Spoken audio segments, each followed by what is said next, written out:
All right. Yo, Muzone, how you doing, man?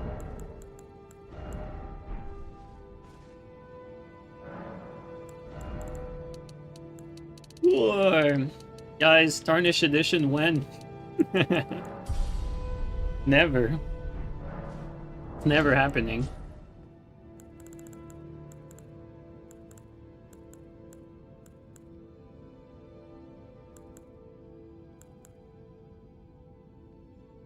It's gonna save us all? Yeah, most definitely. It's gonna save everyone. Trying to see, like, I want big damage. Tarnished Edition's coming with Elder Scrolls 6.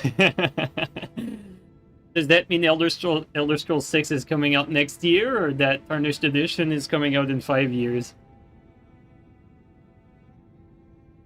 Long road until Tarnished? Yeah. Now, GTA 6 is probably a better comparison for Tarnished, because I forgot what date they pushed it, but it's like next year. I think it's like Christmas next year, right? Something like that. Like November of next year. Yo, Firekeeper. How you doing, man? You don't play Nightreign?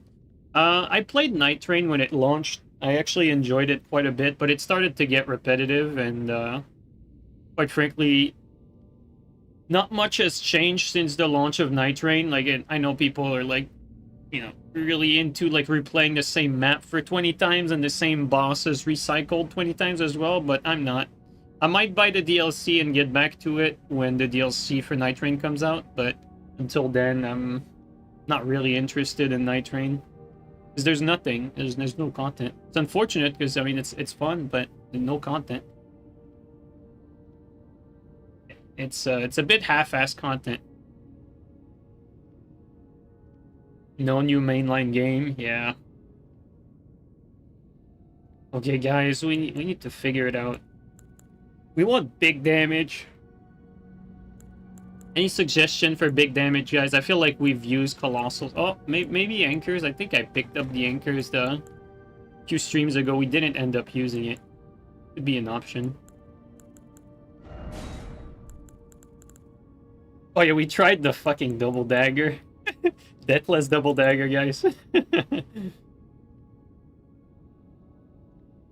You were on the Japanese TikTok, and it looks very likely for late February release.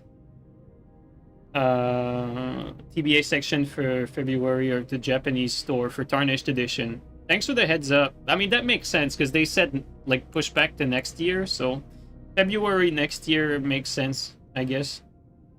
And especially since, I mean, you know, FromSoft doesn't like release stuff at random. Like now that it's established that the DLC for Nightreign is December this year, so this is basically their release for the holidays. So they got Nightreign for the holiday release for the end of this year. Then for the beginning of next year, it's going to be Tarnished, and then the next thing that's going to come after that is probably going to be like, I mean, if we're lucky, it could be summer next year, but I think it's more like, or spring, but I think it's more likely that we're gonna get like something like around the holidays next year for like a mainline game. Whether it's guys, do we know when Duskblood comes out? I forgot when, like, if they announced it or not. Because it could either be that Duskblood or whatever new mainline game they have, or Armored Core, or I don't know what. Like Christmas next year should be a release window for something. Since now that we know that the Nightreign DLC is Christmas this year, and then beginning of next year is going to be Tarnished. No news on Duskblood whatsoever. Okay, so Christmas next year, if we're unlucky, it could be Duskblood. If we're lucky, it could be a mainline game.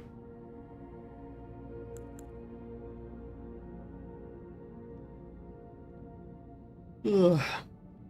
Double Dagger went undefeated, yeah.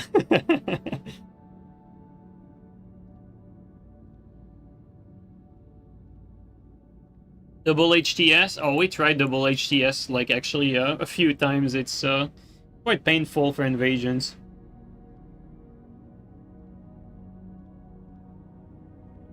It switched development from Switch 1 to Switch 2, so still work in progress. I mean, they announced it a while ago, though, so I don't know.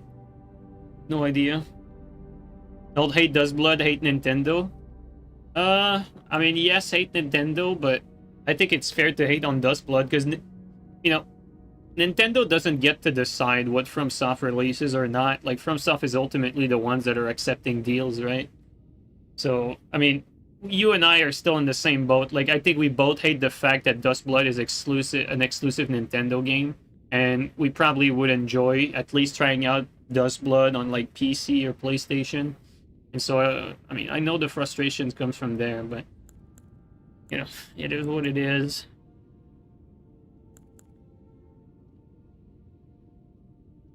PSGS today? I'm trying to use something good for invasions. Like, PSGS is just not great for invading, honestly.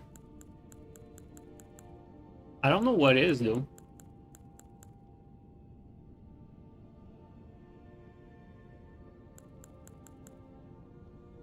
Alright, fuck it. Let's go with, let's go with this. I'm gonna have one that's, BHS. And one that is Flame Strike, with the offhand being Bragger. You know, standard stuff.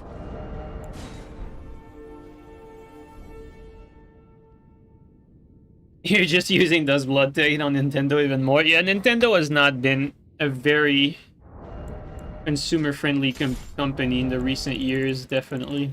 Like, they've been pretty bad. Oh, you know what we could try, though? How much poise do we get if we do that? Oof, that's pretty bad. What if we do this? That's still pretty bad. Looks weird, too.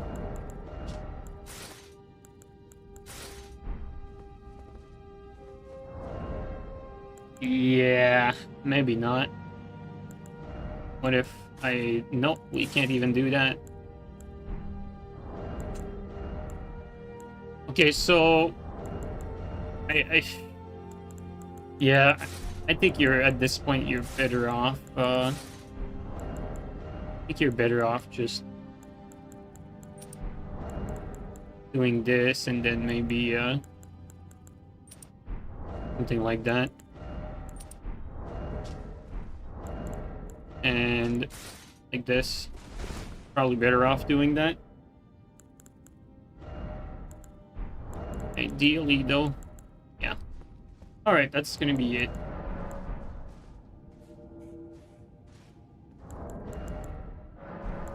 Yo, Steel, how you doing? But the belly? You would point it out. That's that Genshin Impact effect right there. You notice the belly right away? Alright, I'll be honest, I noticed it too. But I don't play Genshin Impact, so my theory has holes there.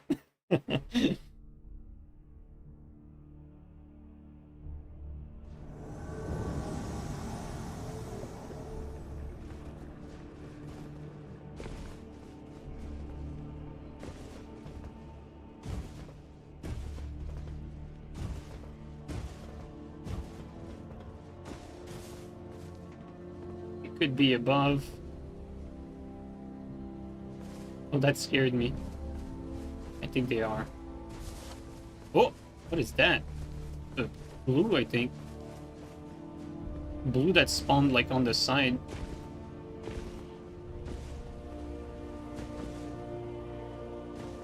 Is he?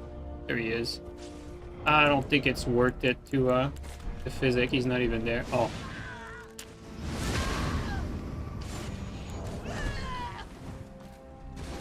Abyss Mom, dude. Let's see if Abyss Mom wins. No! We were witnessing a fight! What the fuck? That's fucked up, man. You haven't played any gacha slap in a year and a half? Oh shit, that's a long time, actually. I thought you were still, like, well, maybe not, like, playing this stuff regularly, but, like, from time to time. Dabbling, I don't know.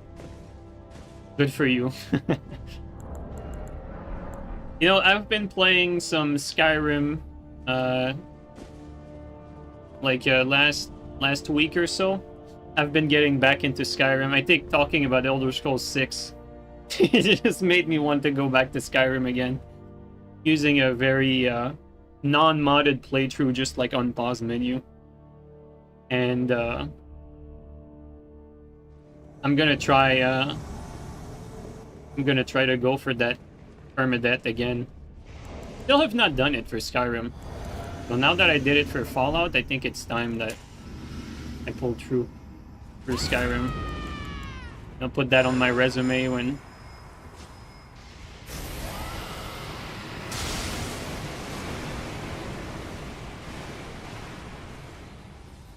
I get hired by Bethesda for Game Tester of the Year.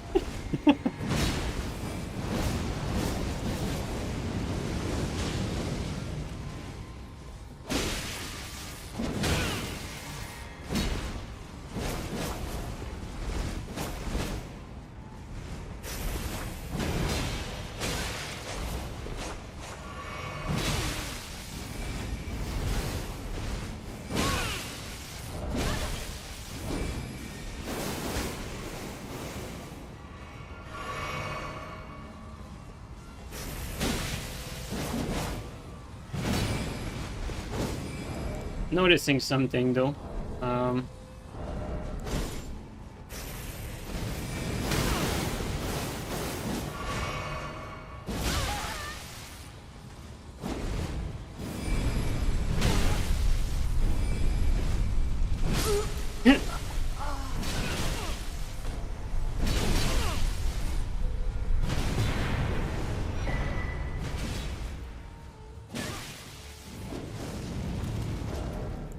I'm noticing something. I don't need the bird helmet, and also I need a dagger for a quick swap for a finisher, so we're gonna try to figure out another helmet that doesn't like hinder our healing, because we don't need bird helmet. We just need something that like this would be better, I think.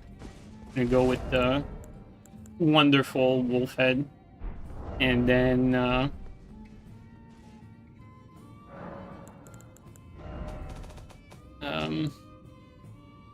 maybe put this, and then 1, 2, 3, and then put like BHS.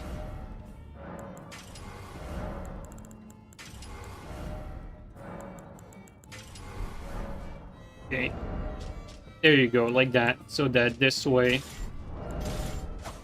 I can at least, have a swap available.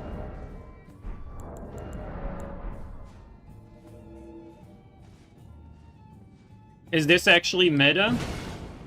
No, this is not meta, but for invasions, like, things are always a little different for invasions. Like, setups that are okay or decent or even sometimes bad in duels can do well in invasion purely because you want that big damage, and very often fights are gonna be like, you're gonna have to deal with multiple people. They're gonna have like way more aggression than you would usually face in a duel, and it gives more opportunities for counterattack, and people can heal.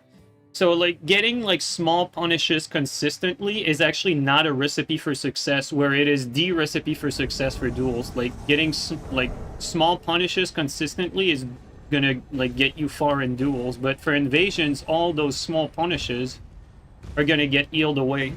And so unless you get that big damage that chunks someone out, you're not gonna get anywhere. So that's why a setup like this, even though it might not be meta, definitely a good setup for invading. Just because of the nature of you have access to a 2-shot.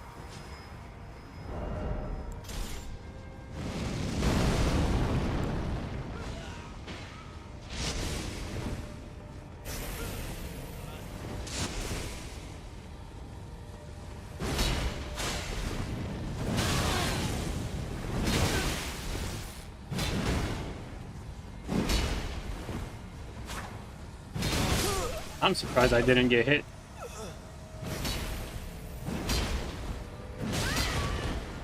I don't know why it's always weird to like that. It's always weird to jump the Ugs. It always catches me midair. But like this guy, you know, he didn't have that much armor, but we still did like 1900 for 2 hits, so pretty good.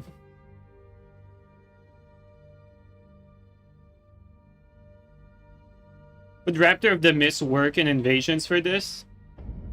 Raptors is like situationally it can hard counter some stuff, but for invasions, like for invasions you'd rather have BHS than Raptors because you don't want to be like Raptors is more of a 1v1 tool. And like Raptors is especially useful when you go against setups that are very hard to avoid and only hit like once at a time. Like for instance, Raptors is very good if you're playing against a PSGS. Because there's not like once you activate Raptors, like the PSGS doesn't really have an option, so it just reverses pressure. And then PSGS is also hard to avoid. And so Raptors gives you like an easier time like dodging the PSGS. So like Raptors would be good against that. But even then, like once you have Raptor up, like the jumping attack for this does big damage, but it's not hard to avoid. So like Raptors is more useful for setups which have a hard to avoid jumping attack. Like for instance, Power Stance Pikes are a better candidate for Raptors because they hit twice, and so they're very good at hitting like people midair. Or sorry, at hitting people while doing a jumping attack. Same thing for like, you know, what's it called? Like a Stitcher or something like that, where you can delay or change the timing a little bit for the jump attack. That's usually what Raptor is best at. You know, there are other setups, but for the most part, if you want to use like Raptor to the fullest, this is where you'd use it. And again, for invasions, not that many opportunity where Raptors make sense because you're getting attacked from multiple people. So one guy's going to activate your Raptor, then you're going to get hit while you're midair, and so it's just not a winning proposition. Now, if you're invading, you want BHS. If you want like a BHS or Endure for defensive Ash, like because they both help you escape situations because you're usually under pressure from many different people. And actually the same idea is true for Flame Strike. We always look at Flame Strike as an offensive option, but Flame Strike is very good at covering ground for stopping multiple people rushing you. And so Flame Strike very good defensively for invasions as well. And also, you know, when you have setups like that, this setup has a good crouch. People can also panic roll it, and you can mix up the crouch attack and the Flame Strike. So Flame Strike definitely like the best Ash for this setup, but because you're invading, like sometimes you don't really have a choice but to focus on escaping, so BHS a better option there as well. Endure, not as good of an option because you get the slow Endure animation for this, and you're not going to Endure into like L1. Like, you're gonna want to like do jump attack trades, so Endure, I think I prefer Endure for smaller weapons. Like for instance, fist weapons are, you know, they're popular with Endure for a reason, because the Endure animation is fast and they can attack afterward fast as well.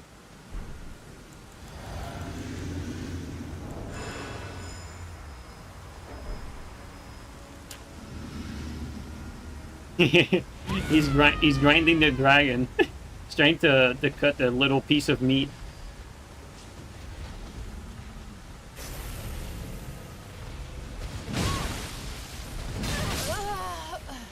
Oh, that's some support from the host. I was out of stam, couldn't take the riposte.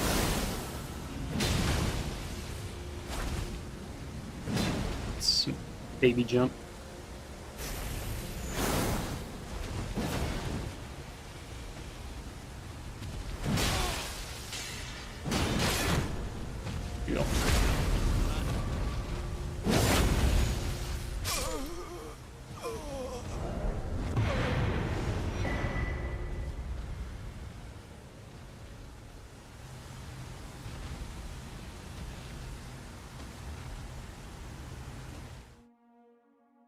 What's the build I enjoy the most in PvE? I don't know, man. Like, for PvE, I think what's fun is trying different things for PvE, because PvE, you know, PvE is the most fun when it's played for the first time. Because after that, it's you know, it's always the same thing. The PvE is never going to change its pattern. It has a defined and set in advance set of patterns, and then after that, the more and more you memorize what it does, the less the challenge is. And so the fun comes from trying different things that you didn't try before, or trying different setups, not so much about playing one particular setup. That's how I see it. But when you're going through the game for the first time, I think, again, it's still most fun to try stuff out. And I think that has been, like, my philosophy for Elden Ring. Like, you know, if you had to say, like, or if I had to say, like, which weapon do I main? Like, what's my main weapon? Well, at the start of Elden Ring, it was pretty clear. Like, I mained, like, PSGS. Even, like, at the very, very start, I mainly mained, like, Claymore. And then I mained PSGS. Then it was, like, my go-to was PSGS. And then, like, as time went by, I started maining Kestis. Because, you know, updates change how things are and everything.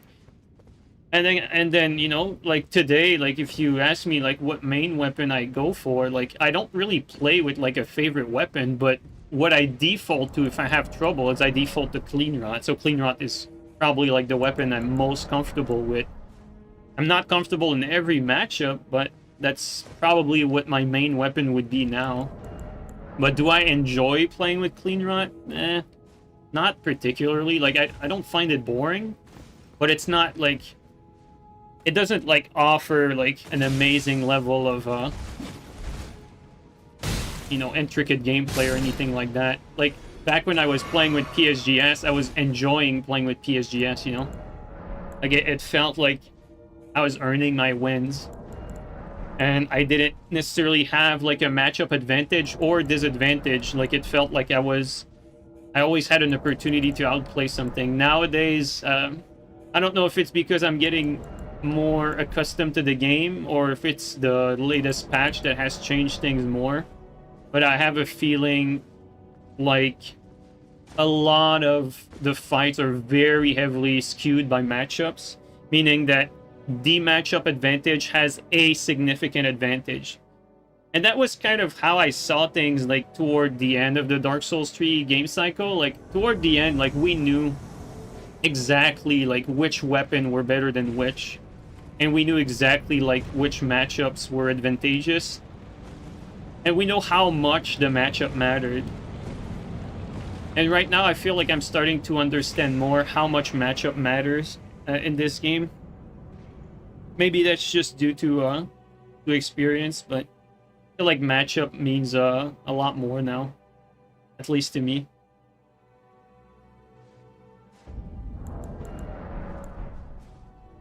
You know, the best example you can give is, like, try to outplay a dueling shield if you don't have a matchup that can play into it. That's, like, an extreme example, but basically dueling shield shuts down, like, nearly everything, right? Like, you have to be prepared to fight a dueling shield. You know, like, some people will prefer, like, to use RKR, other people will try to use the kick. I prefer to use TS into Dueling Shield, but no matter what your strategy is, or BHB or whatever, you still need to be, like, prepared for that matchup. And if you're using, like, a great sword, or, you know, or, like, you know, even a, I don't know, like a Shamshir, whatever, like, you're gonna struggle a lot if you don't have, like, that game plan and that weapon and that setup ready to fight it. And that we already knew from the moment we experienced the Dueling Shield, that this was a skewed matchup and that it broke the game. But thing is, like, I'm finding more and more that it is the case with a lot more weapons and setups than I initially thought. Like, for instance,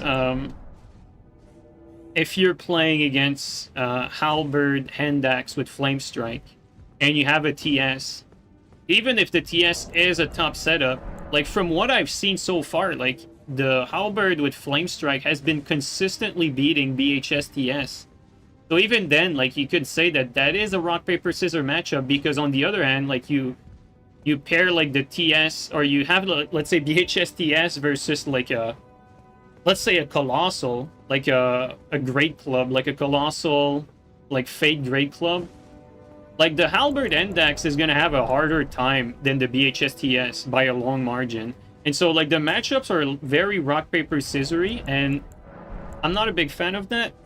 Not to say that you can't outplay your opponent, but, you know, granted that people are on a similar playing field, it definitely matters a lot.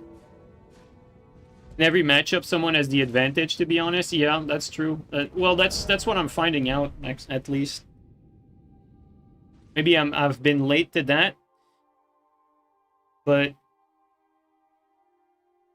one thing for sure, though, I think my perspective on this is definitely skewed because of Dark Souls 3. Because in Dark Souls 3, like, a lot of setups, period, no matter the matchup, had no way to roll catch whatsoever.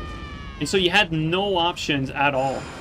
In this game, you do have options to roll catch, and so it definitely makes, or at least from my perspective, it makes things like appear to be better than they are.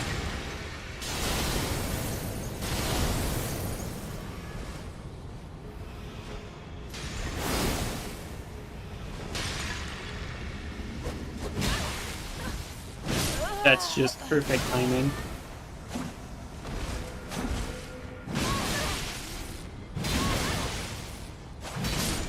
Bro, he's attacking at the wall. What is he doing?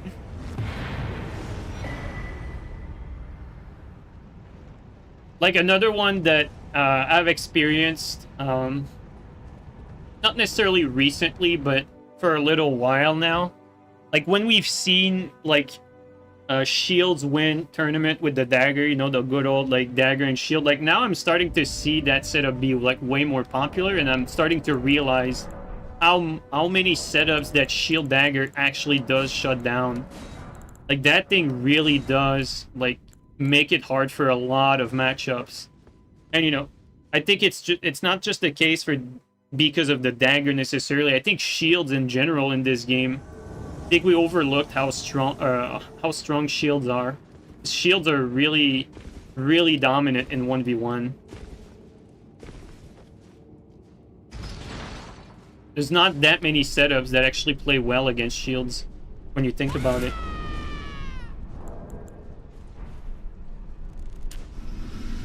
Oh, we see him. You guys see him? We saw a glimpse of him.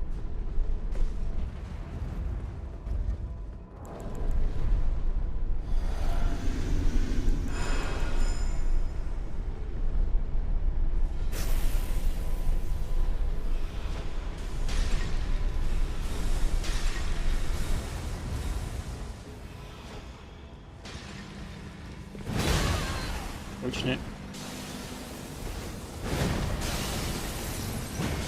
And he's light rolling with that thing. Insane timing. Or BS that, but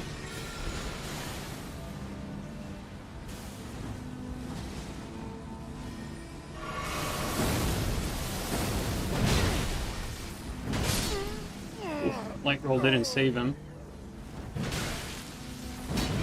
Oh, that saved him though.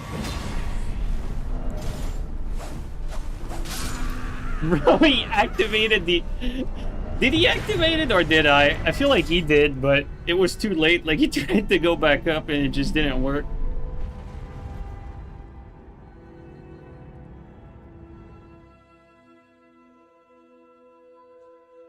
That medium shield buff was so weird. I think the problem is that when, like, you know, when the game came out, shields were broken, and then they were useless for a little bit after that, and so they buffed a few of them, like, weirdly, but they never really tweaked it properly. I think that's, like, one of the issue with shield. And the same way, like, right now, weapon blocking is also underpowered. Like, weapon blocking right now is as weak as it's ever been in, like, any Souls game. Like, you know, in Dark Souls 1, Dark Souls 2, and Dark Souls 3, you could actually block with some of the heavier weapons. Like, right now, blocking with a weapon, it's like, unless you're blocking with a Colossal, like, you're taking a huge fucking risk. Like, blocking with my Claymore, for instance, was an integral part of my gameplay in Dark Souls 3. Like, that was, like, one of the differentiating factor from other players that played with it. Like, I would actually block, like, let's say, running attack from curve swords with it. And then I would still keep my priority because they wouldn't be able to do something afterward. It's like, it was an integral part of my gameplay that I had to drop with Elden Ring, because now with Elden Ring, the blocking with your weapon is just so dangerous. Like, you always get guard broken. And very often, like, let's say you're fighting against something that won't guard break you, but hits quickly multiple times. Like, for instance, like a twin blade. A twin blade will actually, like, guard break very often because you won't be able to unblock. Now let's focus on these. They're bringing that giant. Alright. Get in there. Bro, they are backing up. Oh, he double rolled that.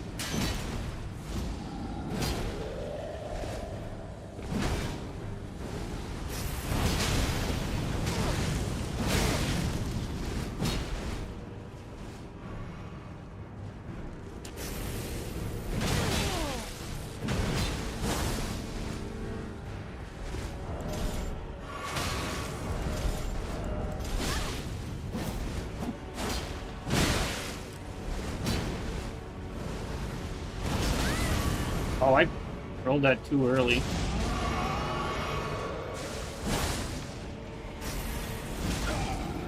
Oh, that's it.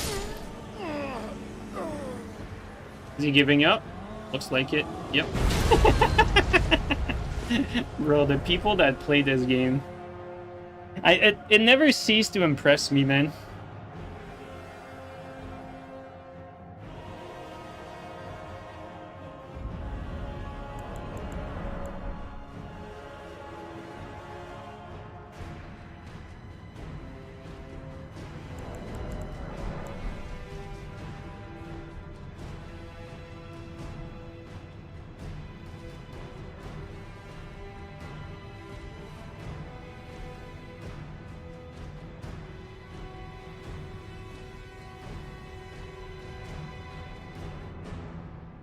Don't you get a ban for DCing?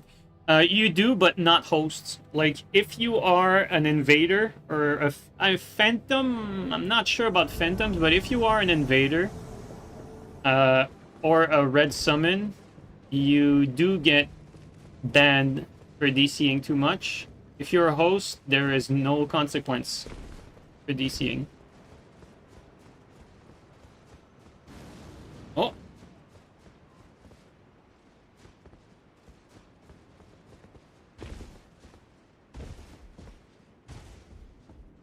So if it's your world, you can DC as many times as you want. I think that's what it comes down to. That was very strange.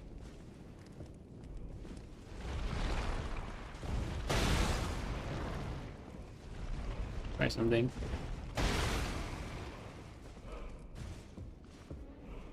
You guys saw that, right? Like, there was like some sort of effect on the ceiling.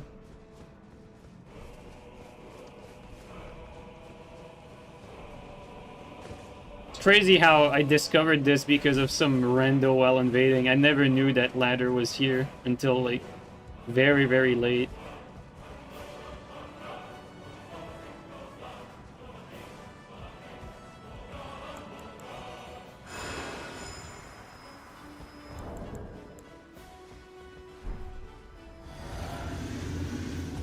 Wait, there's a thing here. That's crazy. Oh, they're going back, never mind.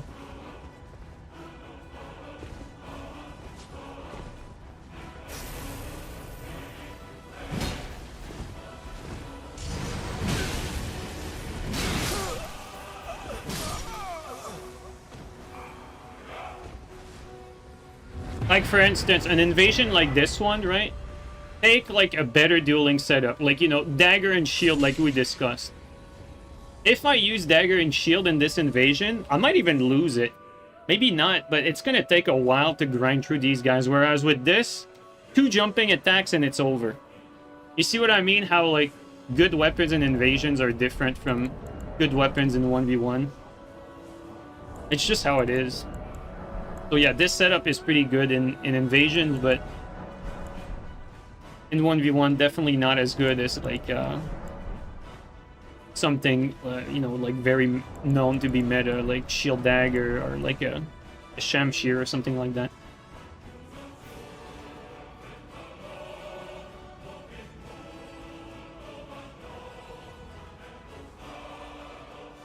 Now, the Clean Rod BHS thing, the reason why Clean Rod is still very, very good in Invasion is really, like, the fact that you have BHS active at all times, and BHS complements Clean Rod very well, because the crouch attack, basically, of Clean Rod is very, very fast.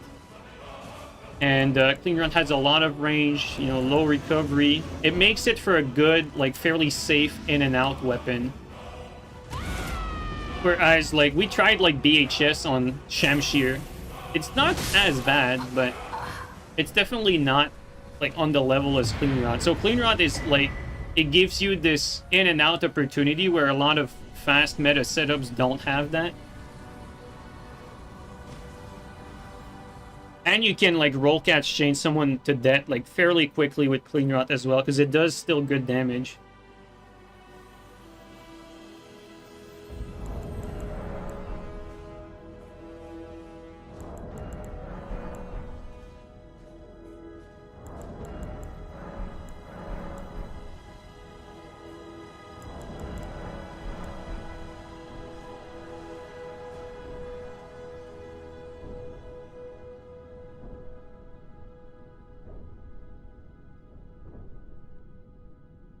Yeah, trade-off mirrors weapon in real life. I mean, you know, I guess what you're saying is technically probably a little bit correct, but it's so irrelevant in the context of a game. Like, usually games that have, like, the most realistic, like, weapons and gameplay mechanics are just, you know, they miss the mark. Like, like, the whole, like, comparison to reality for games always tilts me a little bit. It's completely pointless. Like,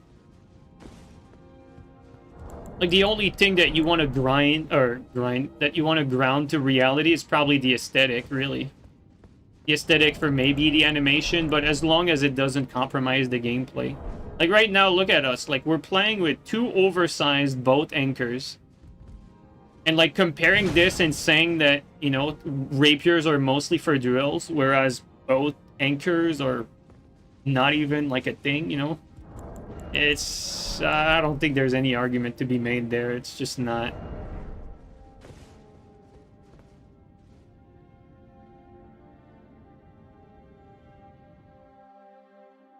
Murkwater Dagger. Dude, Murkwater Dagger. Murkwater is my favorite, like, settlement spot for Fallout 4, but I guess I understood what you meant with Murky, but Murkwater is so funny because it's one of my favorite spots in Fallout.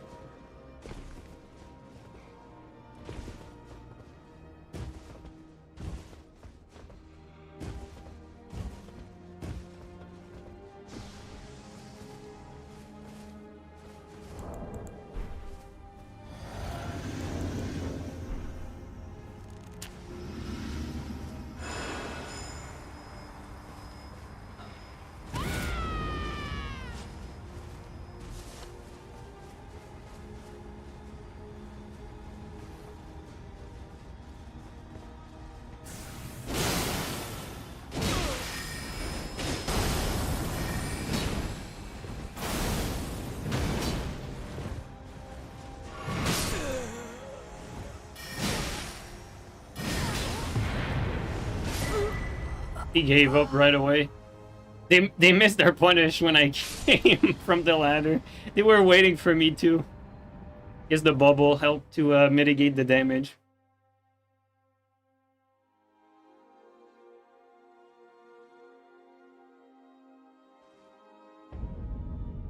In Dark Souls 3, think you could have used any good dueling weapon in Invasion? I mean, what were the good dueling weapons? Like, good dueling weapons were basically, like, you know, aside from PK Murky, stuff that did well in duels were mostly, like, when I think about it, it was a lot of, like, mixed setups. Like, for instance, like, Sword and Board at the start won a few, you know, a few tournaments, but Sword and Board and Invasion, not great. Technically, if you use Sword and Board and Invasion in Dark Souls 3, that means you're probably swapping a lot. And so the shield is almost there, like, for show and block canceling. Then you have, like, setups like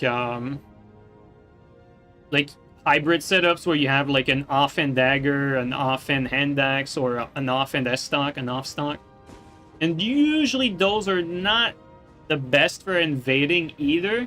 Usually those setups, like, you know, like for me, when I was invading in Dark Souls 3 toward the end, like we optimized pretty much like our game plan to win invasion, and toward the end, the strongest invasion build was the Dex Glass Cannon.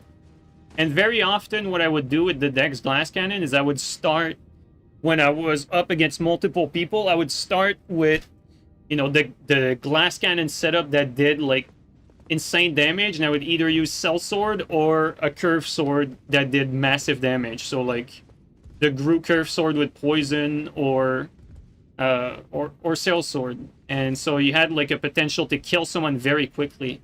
And then when it came to, like, 1v1, then I would swap my armor, get out of the Glass Cannon mode, and very often I'd switch to, like, something like an off-stock, or main stock and off-end red-hilted halberd. And so, like, that was like a very good setup to deal with people that were parry spamming, or, like, doing 50-50s, and a lot of gankers were that, because it was, like, a way to, like, be effective in invasion without requiring a lot of skill, the whole good old parry 50-50. And so that was, like, one of my go-to strat. But going for just, like, the S-Stock Halberd setup for invading, because I was on a Glass Cannon, it was still possible because I still did massive damage, but it was not necessarily as good as, like, Sellsword, because with Sellsword, one running attack into, like, a full combo, you could kill someone. And that was the idea, really. And, like, Sellsword and Twin Axe were basically the go-to, like, invasion weapon to, like, really, like, give you a good chance at killing someone quickly. Other than that, it was all swaps. It was Gundyr, it was crits, and it was Lido, really. For the most part, that's what it was. Was Splitleaf good in duels? Yeah, it was. Splitleaf was, like, this weirdly played weapon where it shined a lot depending on the rule set. Like, if regen was available, like, depending on the matchup, if regen was available, it could either favor the Splitleaf or the opposite, depending on the matchup. The thing with Splitleaf is that the Infinite was banned for duels, so the Infinite can give you, like, a way to kill someone when you're invading and you get separation. Like, you basically need to clip someone once, and then it's GG because it's an Infinite. It's a glitch, but it is definitely a thing. Like, we've won invasions where Gino was invading with us on PC against shitters, and that's basically how it ended. Like, I had the aggro of, like, 2 people, and then Gino separated one, flip someone with the Infinite, and then it's a 2v2, and then it's a wrap. But it can definitely work for invasion. When it comes to duel, without the Infinite, still very dangerous because it's still a 2-shot. Because, like, you hit someone with Splitleaf, you get the full combo, that's over half your HP gone in one combo. And so it's still very dangerous in duels. And the thing with Splitleaf in Dark Souls 3 is you had this very safe, like, you just activate the Ash of War without engaging it, and what it did is basically like Wild Strike right now, but a little bit different. Like, they did Wild Strike properly here because the problem with Splitleaf in Dark Souls 3 was you could have the Ash of War active that had a hitbox, but you could roll at any time. So the plan was basically, like, you just hold the Ash, and then you just reaction roll when your opponent's about to hit you, and you just gauge when they're not about to hit you, and then you just let it go. That was basically the gameplay, and just you do that over and over, and Niviel actually took out like pretty much every good player in that big tourney.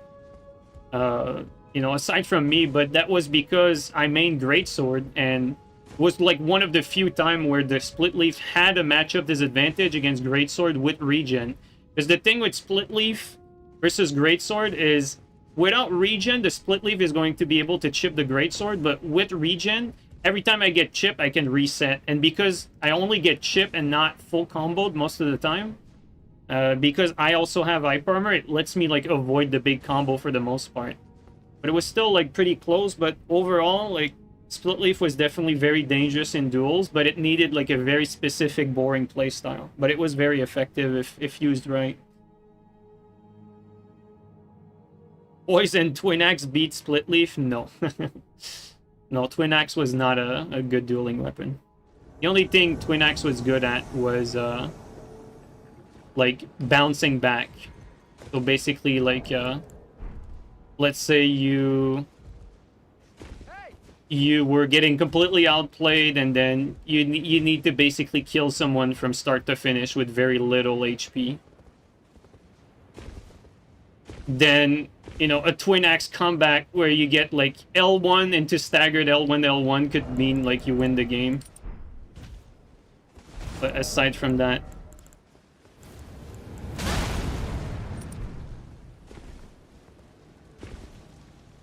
we have a teammate in here. But he went hiding.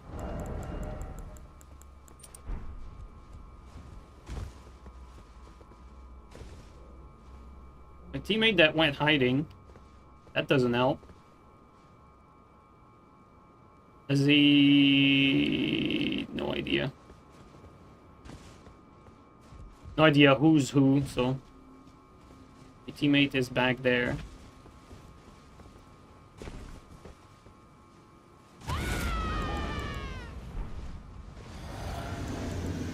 There you go.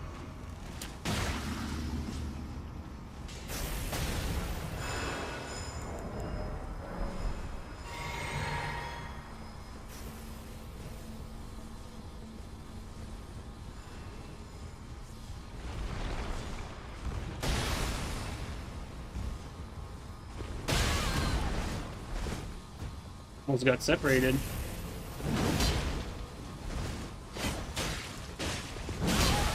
Bro. Camera's not being kind to me.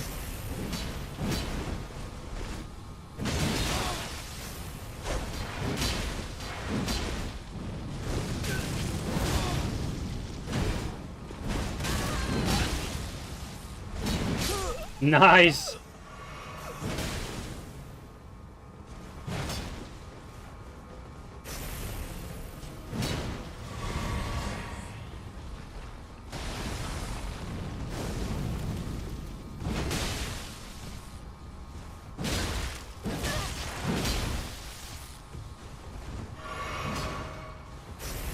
That should have been a BS.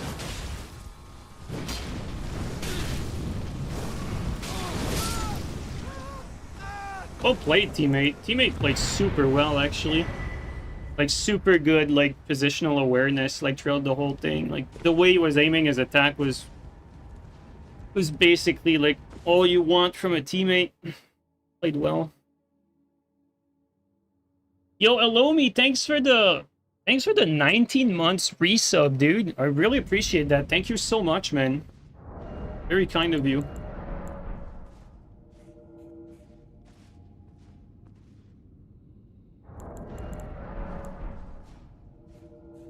Yo, Vale, how you doing, man? Always abuse the Storm Stomp true combo with those? What do you mean? You abuse the true combo?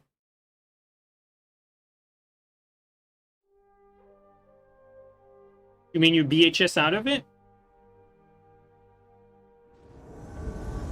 The Storm Stomp into jump attack? Oh, yeah, the hit late. Okay, I see.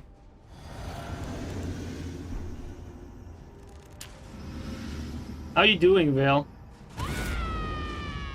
Still the same old same?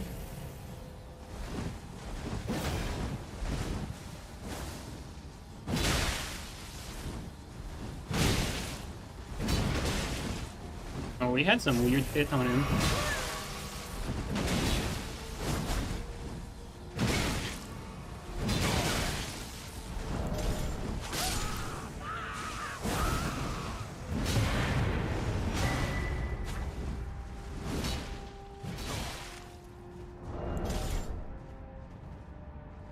Same old, alright.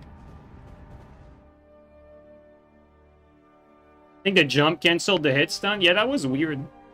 Like the guy got out of the jump attack like basically instantly.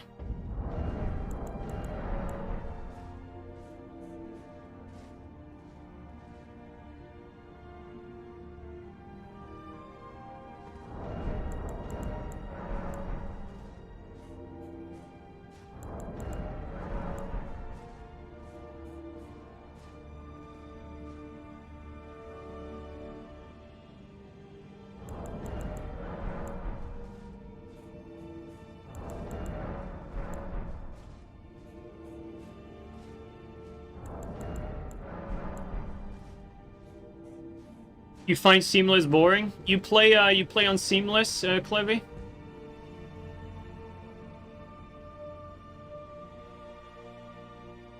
Seamless is only good for try-hard duels. PvE or invasion suck.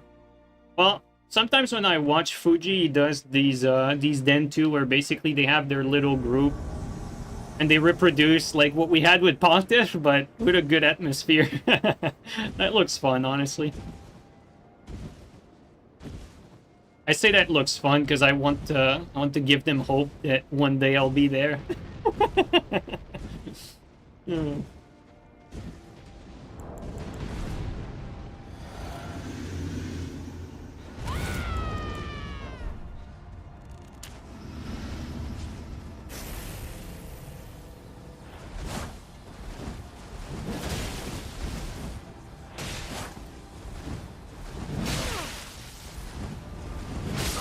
I timed those jump pretty well, I think.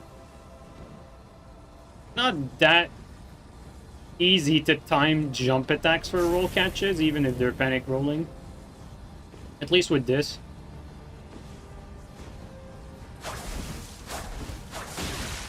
Might stun me.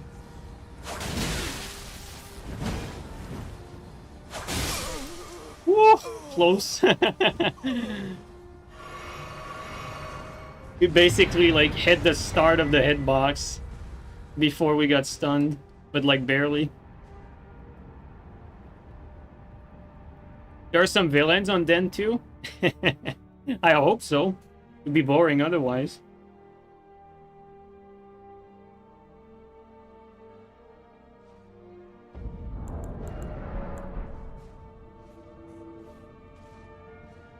PlayStation Invasion are the best still, in your opinion? I mean, they must be because, you know, if Chase and Steel, who both usually prefer playing on PC from what I've seen, if they've both pretty much defaulted to playing PlayStation Invasion, like, I assume that's probably because it's better to invade on PlayStation.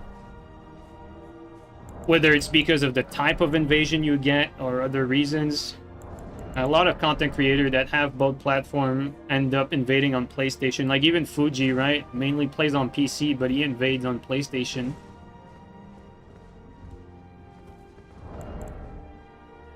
To be fair though, when they go to duel, they all duel on Den. Like they don't go to PlayStation to duel, so it goes both ways, you know?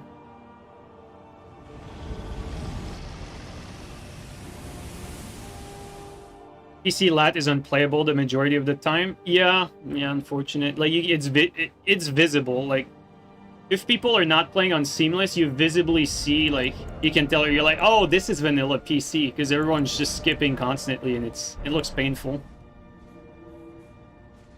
Any thoughts on the Steam machine? I don't know if I have like any relevant thoughts on it.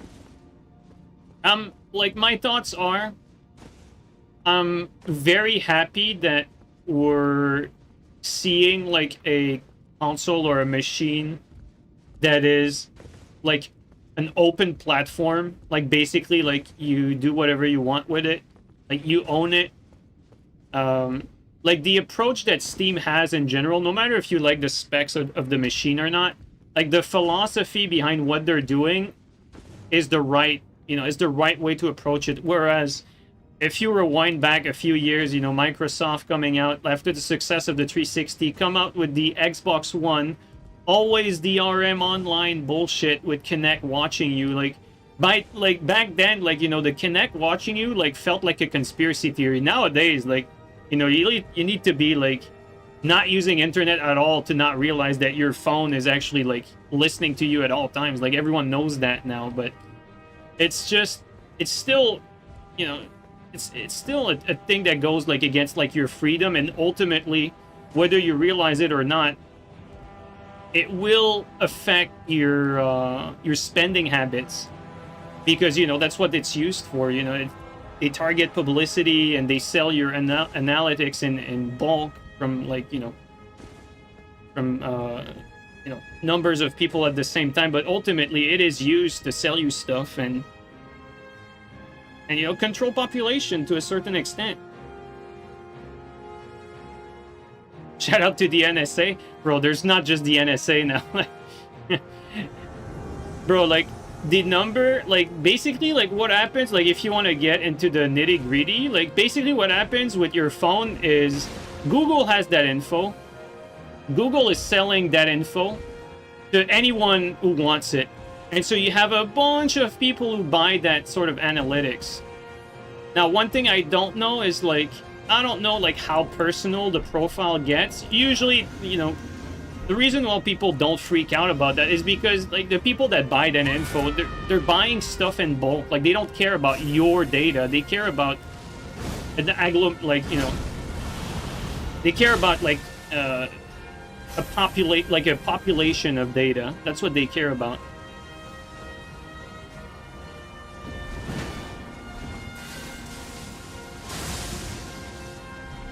And so, to go back to the initial question about the Steam machine, dude, the two-shot is so useful. Again, it was so weird.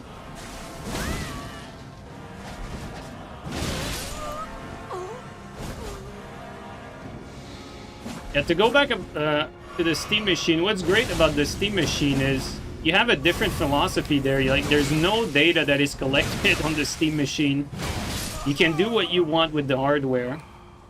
Unfortunately, though, the downside is when you're buying a Steam machine, you're not really buying you're not buying a PC where the outlook for your PC is you're going to have it for years and years, and you're going to upgrade the parts that you need to upgrade over years. So for people that have a little bit more know-how, I don't really think it makes a lot of sense to buy a Steam machine. You're better off building your own PC, be able to upgrade the parts and run the Steam OS, buy AMD products to run the Steam OS instead. I think it makes more sense for most people.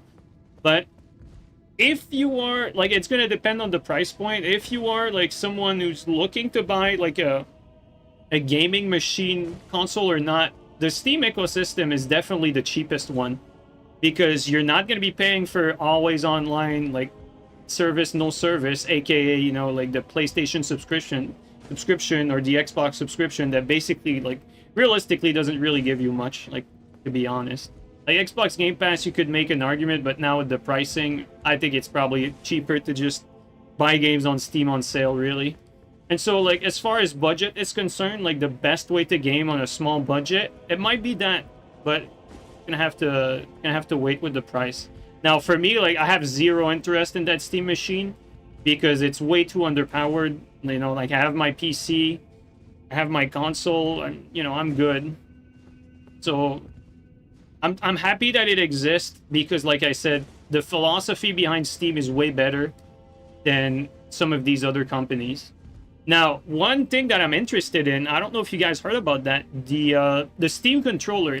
I'm always big on controllers. And one thing that the Steam controller is doing different than other controllers, and for some reason, I heard it once in one vid, but they have a new technology that I've never heard about as far as joystick. And apparently they have this, I don't know if it existed for a while, but it's not Hall Effect stick. It's basically sticks that are even more durable than Hall Effect and are apparently have TMR. Thank you, Canuck. Yeah, TMR sticks, and I wasn't aware that this was a thing, but apparently this tech is more durable uh, than Hall Effect, and so um I'm actually very interested to like read more about that and see like will the Steam controller actually be like the controller that you want to have for like casual games where it just lasts you like, you know, like 10 plus years. That would be fucking great, because for me, like, I've gone through so many controllers in my life. I wasted a fortune on that, and I'm always on the look for like the best controller that will last me more than the last one, you know? And right now, so far, the best lasting controller that I've had is the PlayStation Pro controller. Surprisingly enough, usually the Pro controllers don't last like less time than the stock basic ones, but so far this one I've had it for a while and it's still going good. So, and if I break the joystick, if it has stick drift, I can replace it, so that's not bad. The GameSir Cyclone 2 has TMR and it's what you use. All right, so how do you feel about it? Like, does it feel like any different from your standard like joystick, or like how is the feeling? Like, would you say that you feel a difference, or it's basically the same thing?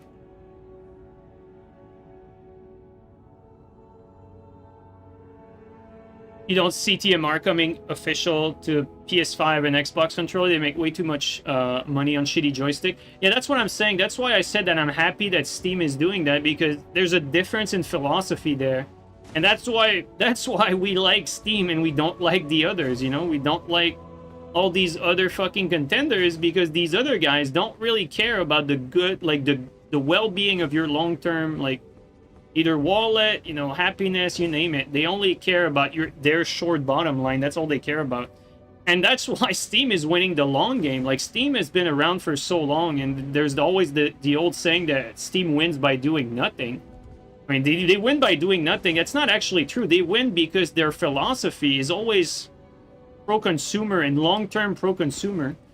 And so there's a big difference there. That's why they win the long game. And now, like, fucking Microsoft, the low IQ fucking people like running the Xbox business are like, oh, Steam's having a monopoly. Like, bro, shut the fuck up. Like, you had more than one opportunity to do the exact same. If Xbox was pro-consumer from the get-go, like, you wouldn't be talking about a Steam monopoly. Like, the only reason why people like value Steam so much is because they have better philosophy for us, especially long term, than like other players like Microsoft and Sony.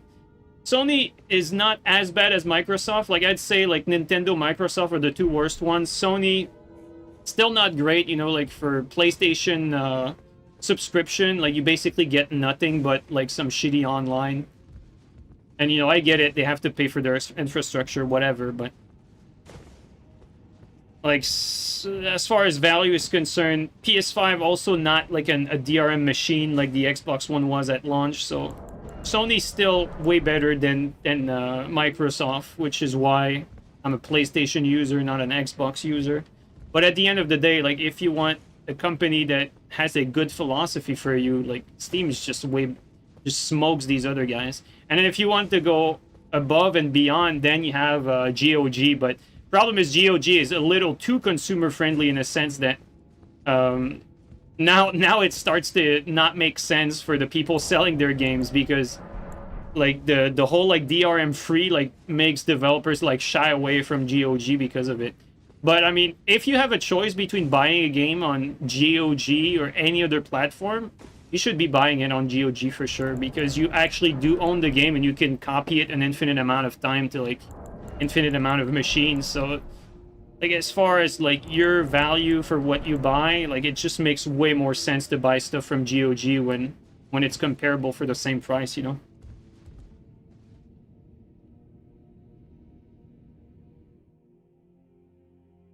So interesting discussion about the new Steam thing. Also, you know, I've seen their VR thing. I'm not really big into VR. Like, I don't look up like what's good tech, what's bad tech, what's good about it, that sort of stuff. So I can't really talk too much about like what good that it brings compared to like what's on the market. But at least from the headline, it seems like it's gonna give the Meta VR set a run for its money from what I'm reading. And I mean, it makes sense really, because would you rather own a fucking data collecting headset or just a Valve headset that is probably going to do a better job than the Meta one anyway?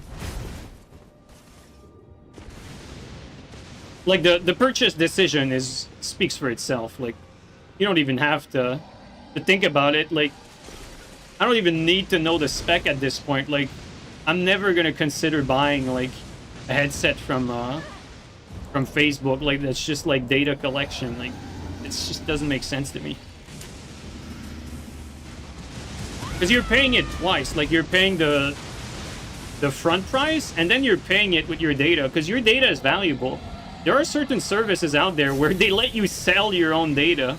You know, granted, your data is not worth that much when it's taken individually, but over the long term, it's definitely worth something. Yo, that was weird.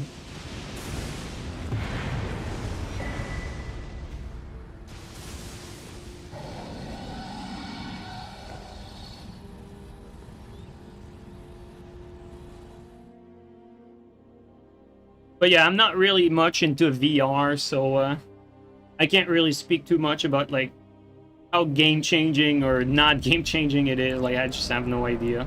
All I know is, to me, the controller with the TMR thing, that you guys seem to be more aware of what it does than I do. I'm gonna need to look it up, because for me it was the first time I was hearing about that tech. Maybe it has been around for a while, no idea. But I'm interested in that because I've spent a fortune on controllers. And if I can have a controller that lasts me longer than the previous ones I have, or that I've had, I'm all for it.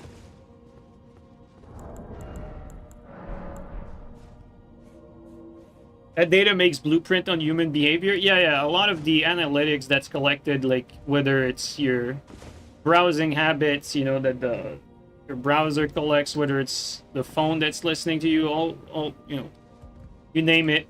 Like, they all, you know, whether it's Meta, whether it's Google, whether it's Microsoft, they all collect all that data. They sell it to advertisers, they sell it to political parties as well. I mean, I don't even know the extent of who they sell it to, but pretty much everyone buys that data because they can make like plans to make more money from it, whether it's marketing plan, whether it's winning an election, doesn't matter what it is. It's valuable in bulk for sure. That's why everyone buys it. But for you, like, why should you be like reluctant to give away that data? Even if you don't realize it, it shapes your future in one way or another. Very indirectly, but it does. And so, like, if you want to be like more in control of what's going on around you, you might not notice it, but like something as simple as seeing like an advertisement of something that you might or might not want to buy, if it grabs your attention, now it's in your mind and it might affect your decisions for one reason or another.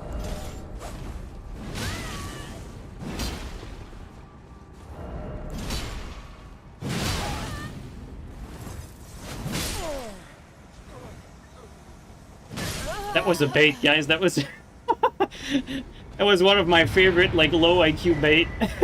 You just stand there like after killing it, you know the other guy's gonna attack you, and you just low IQ jump attack, and it just works. The data broker scheme is terrifying. Oh, dude, you're reminding me of another one, like even worse than what we just talked about with the data collection. Bro, you know who collects fucking data like crazy? Dude, there's a big fucking industry around like health data and like health insurance. And like it gets scary. Like, I've watched some interviews with people that work in the field, like in health insurance, health policies, that sort of stuff. And man, like, they have so much data about you that they can actually accurately predict like what kind of disease you're gonna get, like what they're gonna be able to sell you when you're gonna die. Like, the data that health insurance companies have is legitimately scary and dystopian, and it's happening like today, like not like some weird future. Like, that's actually the reality we live in. And the way they're able to come to these conclusions is that, you know, they have your spending habits, they know what you eat from you know, your spending behavior, location, whatever. They know what, like, how active you are from your cell phone, whatever.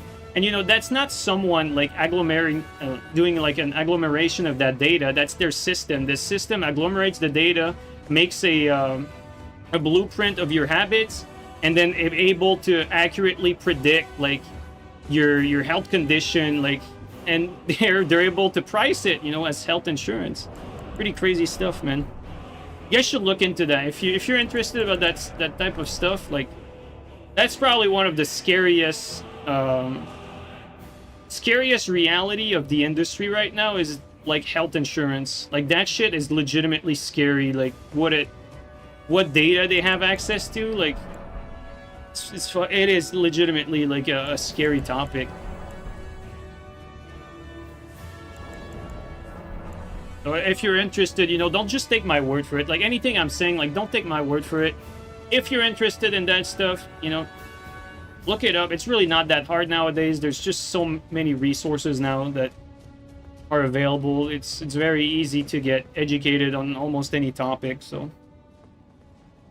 But again, I'm gonna put an asterisk. You know, we started talking about that because Steam had like pro-consumer policies, but it's very easy to waste a lot of time, like, you know, learning about all that stuff. So if you want like my take on it, don't overspend time in, like, you know, looking into all that, because at the end of the day, like, sorry to say, but you're not gonna change the world. You just have to adapt. You know, it's good to know a few things, but after that, you just have to shape your own road and do what you gotta do. You know, at the end of the day, what matters is your hustle and what you do in your life, and to affect the people that are close to you and that sort of stuff. That's how I see it. So I feel like we went on some of the biggest tangent we've had like in a while, but it's all right. Fun to talk about different things than just Elden Ring.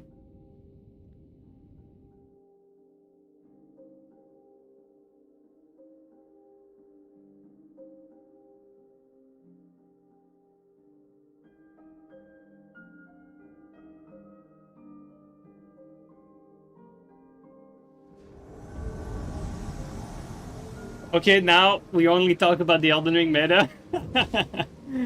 Oh, man. And now the fun topic. My favorite developer is Miyazaki. Because he made a game once where you play with swords. Alright, that might be a little too much.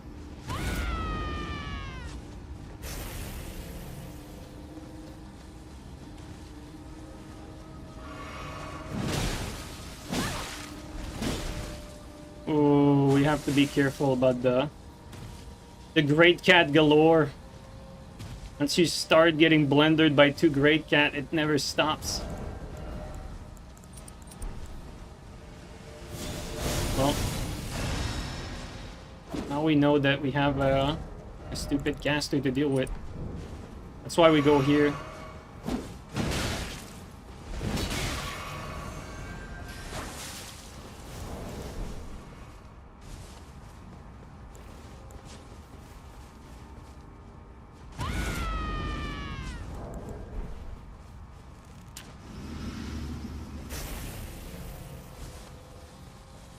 Have to use the cover as much as possible.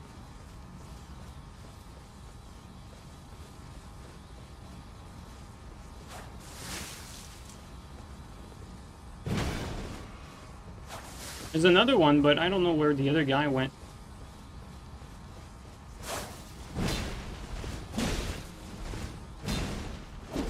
Okay, he's behind them.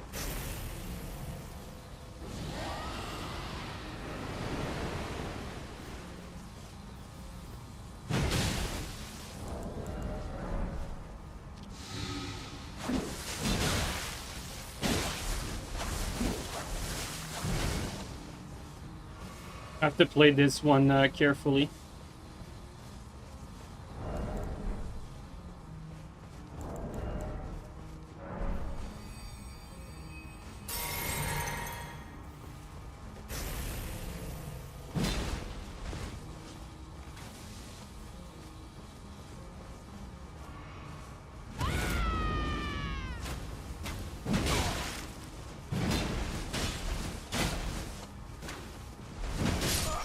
Huge kill.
His light is very strong.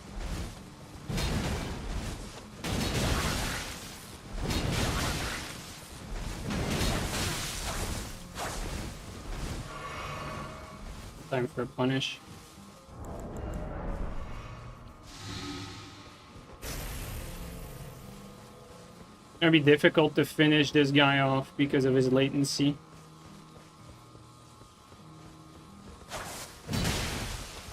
Same with this one. Oh my god. Ah.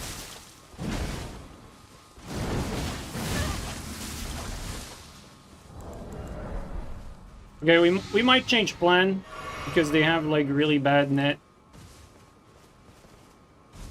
Taking a little too long to finish them off. They're very passive and they play in the open mostly. I'm gonna try again, but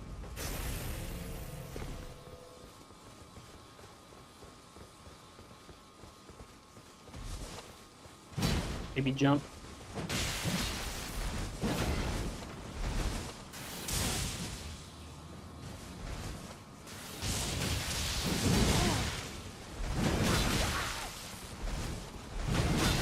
There you go. Huge fucking kill. All right. Now we go to work now.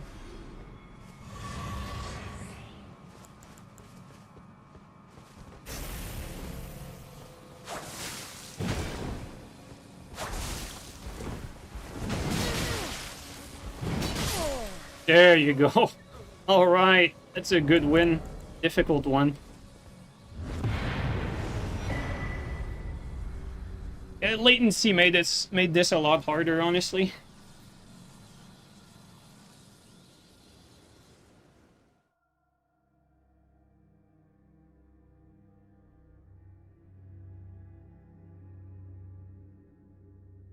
Yeah, it was impossible to whiff punish indeed, though.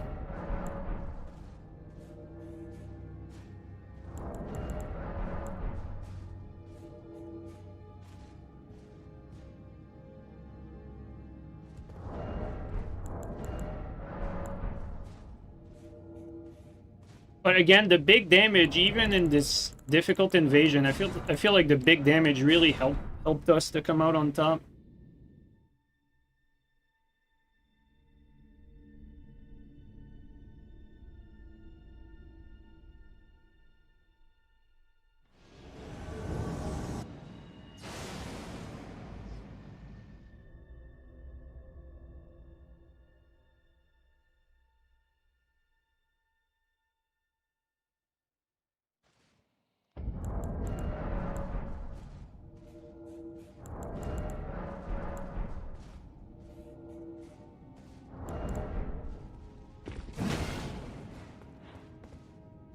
The Raptor's failure word for this, we considered it at the beginning, but like basically what it came down to is if I was to use the feathers, right, for the chest, then my poise would have been lowered. Like a little too low to the point where it was dangerous. And so to compensate for that, you would basically need to have like Bull Goat. And I still needed to have, like, to reach that poise, still needed to have, like, heavy armor for, like, helmet, leggings, gauntlets. And so at the end of the day, like, you lost a talisman with Bolgoat, and it was either, like, have claw talisman or the armor. And so it basically meant, like, either I have to sacrifice claw for the raptor feathers for the chest piece, or, you know, I just go with the way I have it now. And obviously I went with the jump tally instead.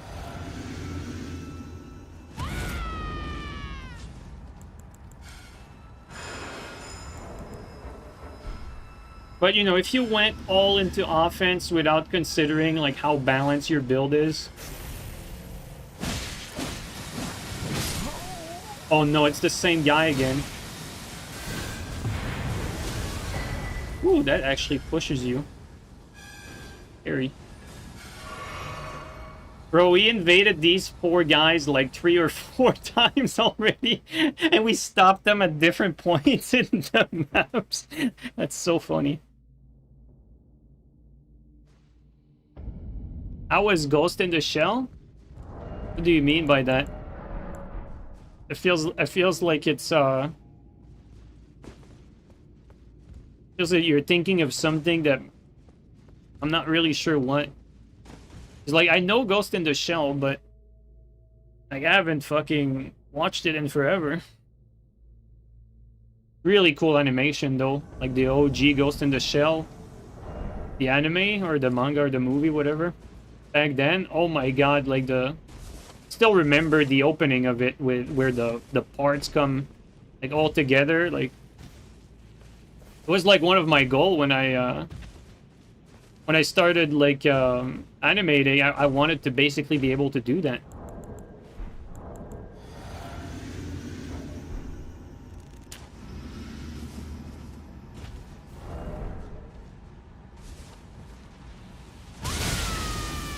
Insane gameplay.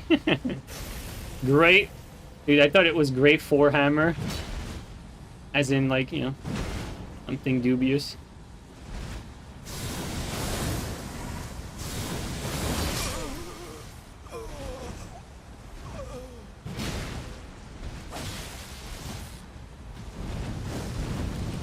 Oh, surprised we didn't hit that.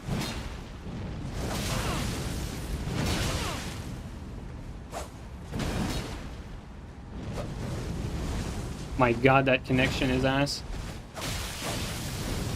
There you go.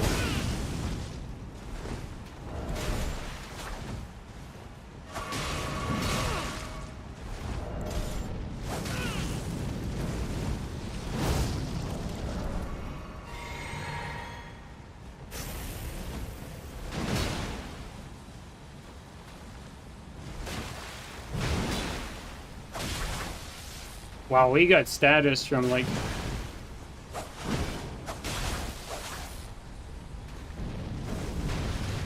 summoning.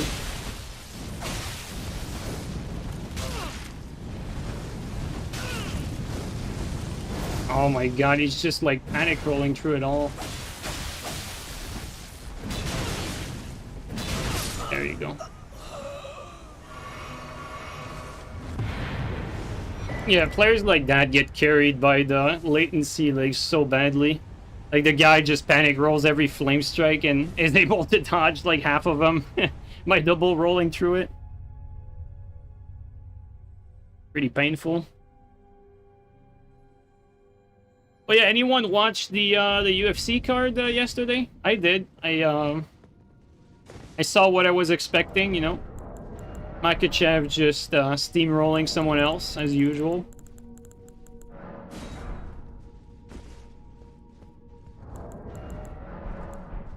I was not expecting Chechenko to beat Weili, though. I actually thought Weili would win that. That was surprising to me. Felt like the problem with Weili, like, usually how it goes, and especially women fight, is like, yeah, all that matters is power, endurance. Like, usually that's what it comes down to. Like, if the other girl can take all the shots, and, you know, is able to not get submitted, eventually they're gonna have that knockout power and win it. And I thought that's what was going to happen with Wei Li, but she got so outmatched. I feel like it got into his head, like, because even like at round 4, technically she still had like a very good chance at winning if she had the confidence to come forward and start attacking. But Tichenko just too good for Wei Li. I mean, they always say size, but I mean, was it Magachev who came down from a lower weight class to beat the welterweight champion? So it's like, you know,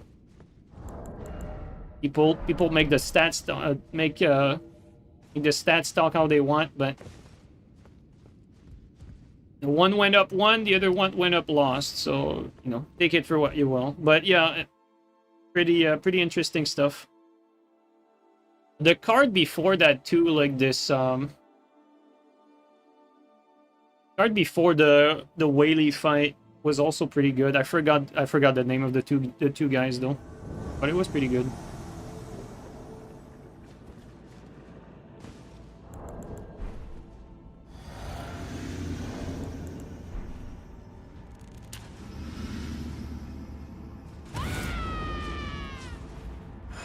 Oh no. I wanted to throw him off, but he just went off on his own. That's sad. And there was 3 of them too. Wow, I'm not even sure did that on purpose, but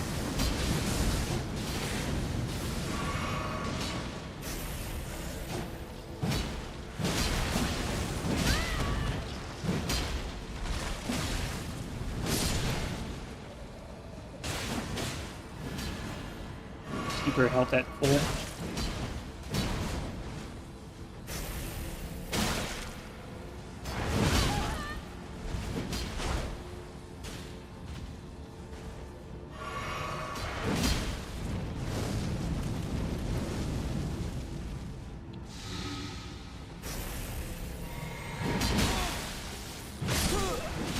There you go.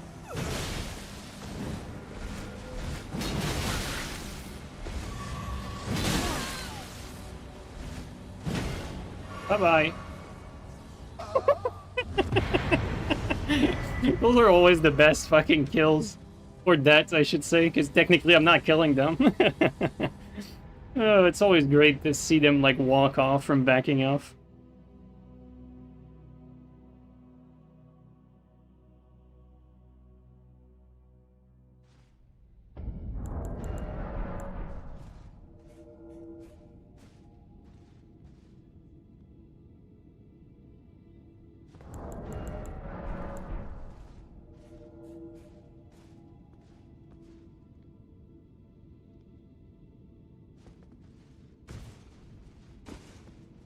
Alright guys, let's talk about something fun for a change.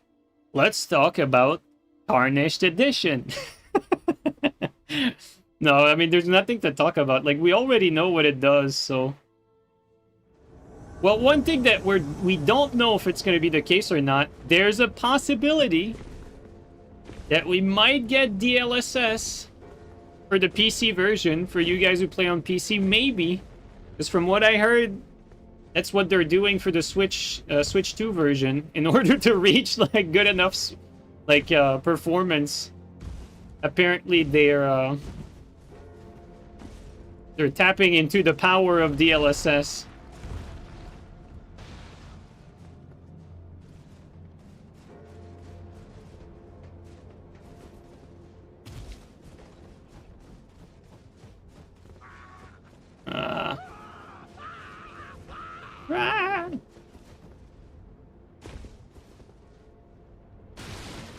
Probably should have gone there, but I didn't know they would send the elevator back down.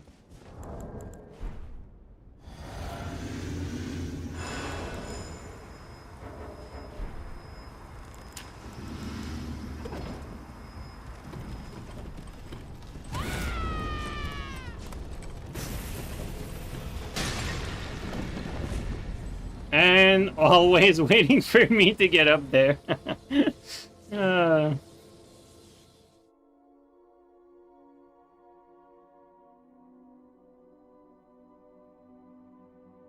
Your GPU is 1 Gen too old to support DLSS? That's crazy.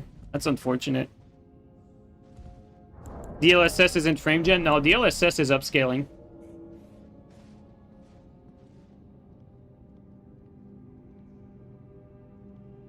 Now, DLSS, like, the way DLSS works right now, it's a net positive. Like, for instance, the Transformer model. I think I've tried it for 2 games. I've tried it for Oblivion Remaster, and I've tried it for Cyberpunk.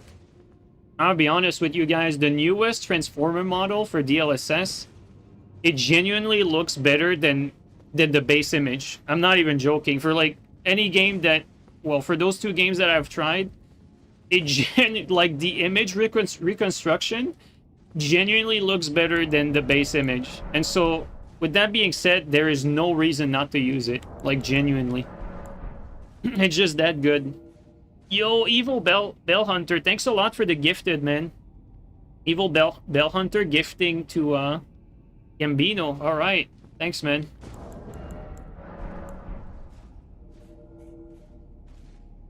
Like, DLSS isn't what it's used to be, where, you know, you took, like, a quality hit for upscaling the image. I mean, you can still take a quality hit if you upscale it too much, but...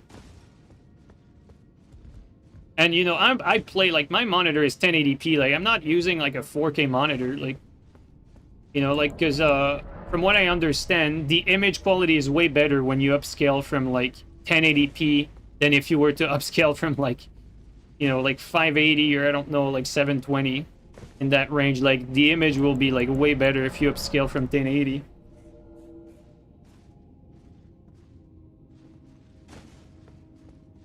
But yeah, not sure if it's gonna be for the PC version, but I heard it might be what they're doing for the Switch 2 version, which is what's taking them so long.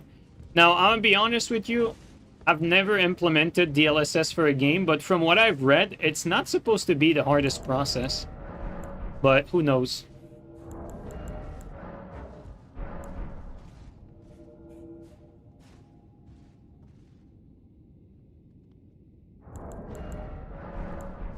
You got 2 Switch 2 ads? That's karma for you. You've been bad. That's what it means. This is FromSoft, though? Yeah. FromSoft is always like a little decade behind as far as technology, right? We're always a decade behind. But now, like, the industry has stagnated so much that Elden Ring doesn't even look out of place, like, even today compared to other games. Because I feel like the industry has stalled. Hasn't been really, like...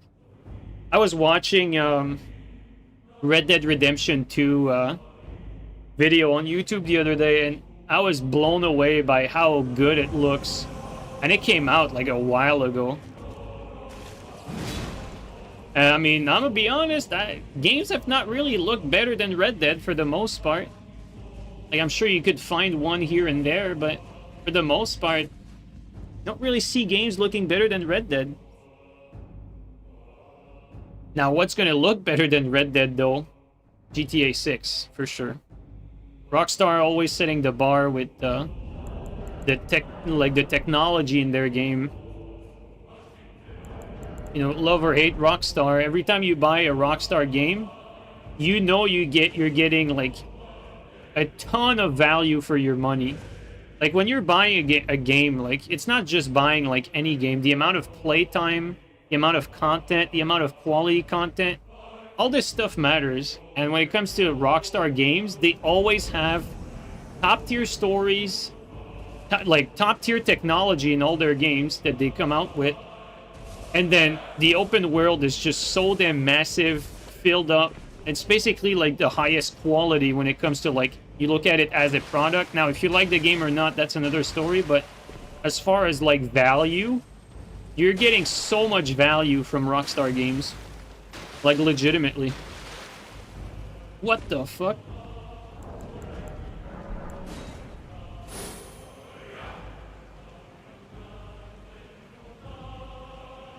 The hacker missed his shot.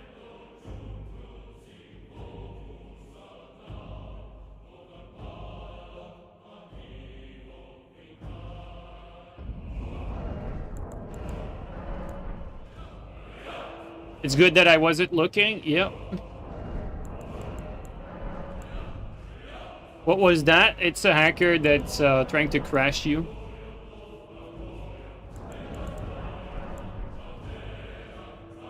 It's always the same guy, by the way. Like, it's the same, like, fucking... It's the same basement dweller on many different accounts. Like, some people are just, you know how society is. There's always, like, that one bad apple that ruins it for everyone. Oh, that's that.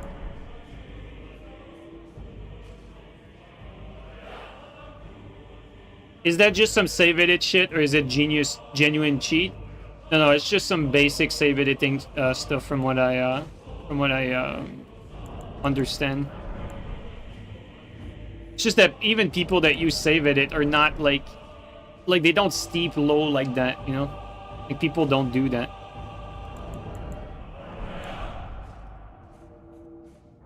But there's always sad individuals like that. And it is what it is.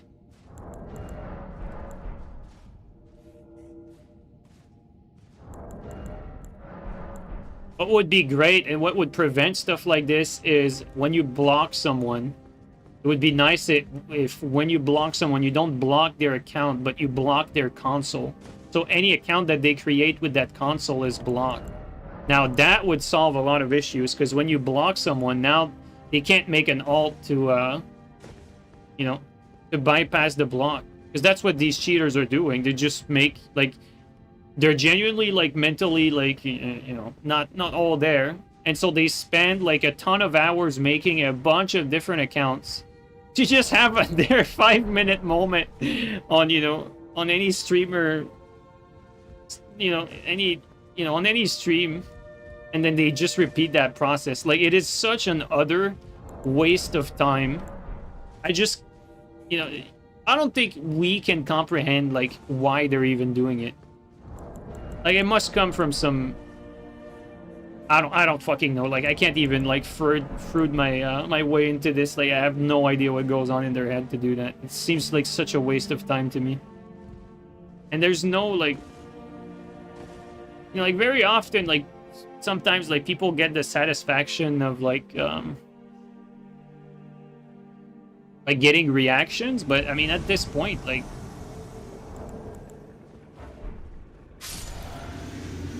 I guess you could call the discussion we're having right now a reaction. Maybe that's what drives their their satisfaction, but I don't know. Still doesn't really make sense to me.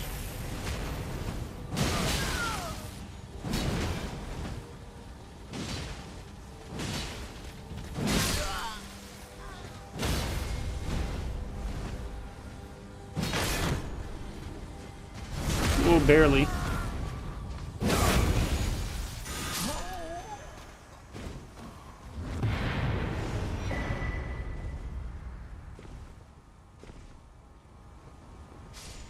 Remember the whole not albino drama? Nope, I don't. I have no idea what you're talking about.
Now I have to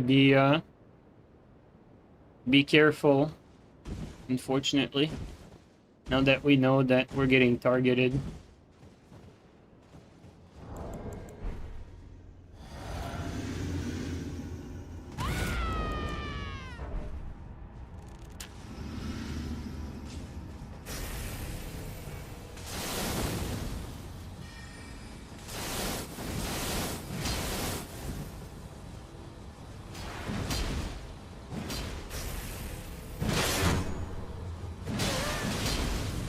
Oh boy. Oh boy.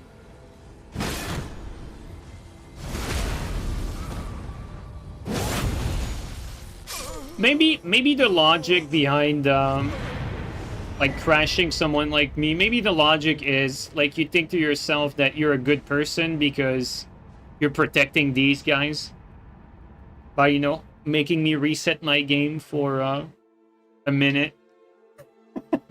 Maybe that's the logic.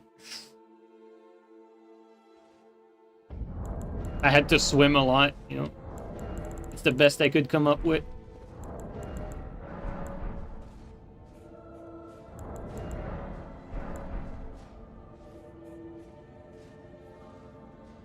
These kind of people do PvE streamer too, though. Oh, yeah, you're right. Yeah. You know, like, I could... Maybe someone like me, like, someone who hates me, like, says that they're doing good because I'm a bad person. Maybe that's their justification. But you're right. They actually usually do it to, pretty much anyone.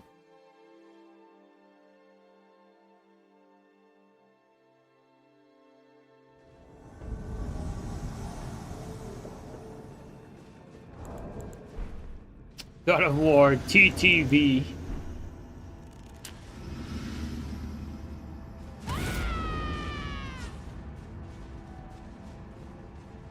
He gets summoned? He did. Wait a little bit. And now.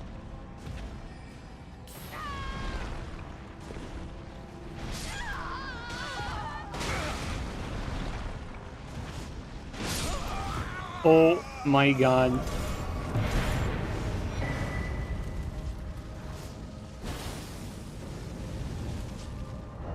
Bro. Maybe I am a bad person after all. No,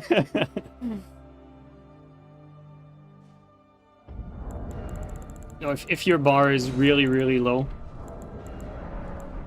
and you think killing people in video games is doing the objective of the video game makes you a bad person, well, here you go. This is what it looks like.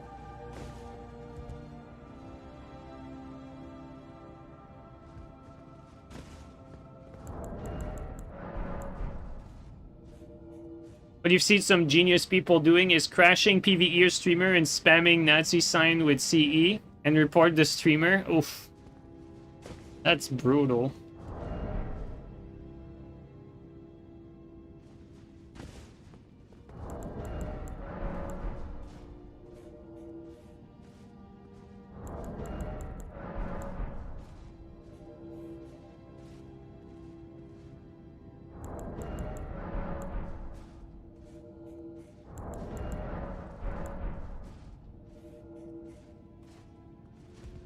I mean, I'm sure if the stream, like, if...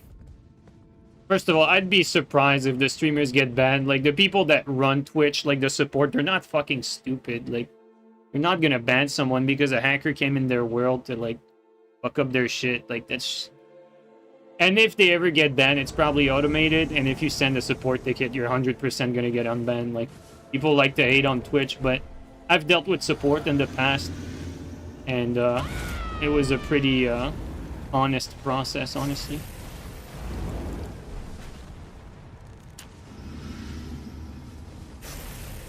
Alright, Jack. See what you got.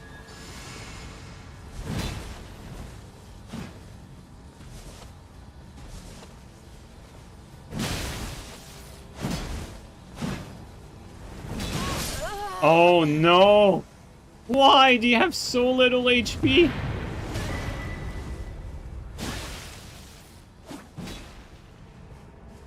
Jesus, man. I don't get it. How do they get so far? Like, we're at meta, guys. Like, how do they get so far without HP?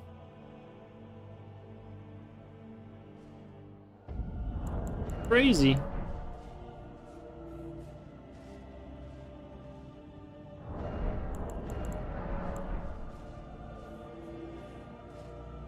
They are co-oping? Yeah, I mean, I know you're right. Like, the reason why they get so far is that they get carried by their friend, but still, that's crazy.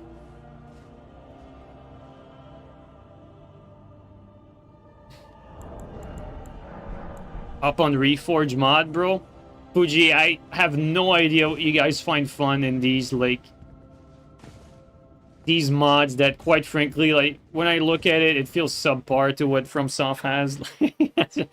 I just don't get it. Like, the Souls modding has never really interested me. And I'm all for, like, mods for, like, Skyrim and that stuff, but I don't think Souls really needs, like, a lot of modding. Like, a PvE-wise, I mean. PvP-wise, too, to be honest. Doesn't feel like it.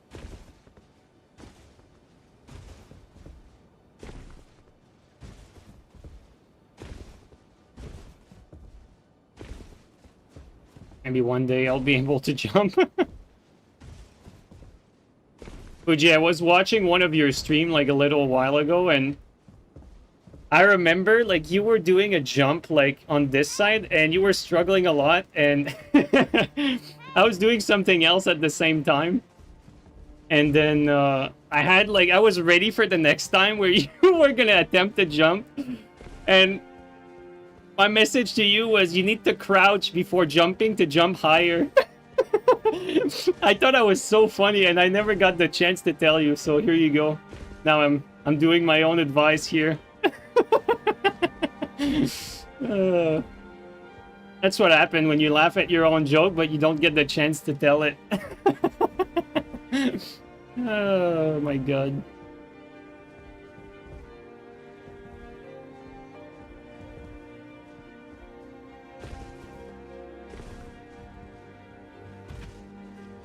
Okay, we got teammate.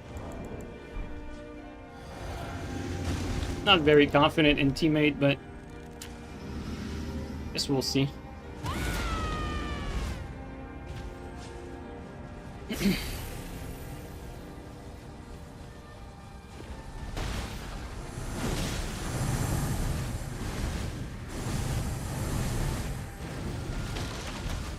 I avoided it again.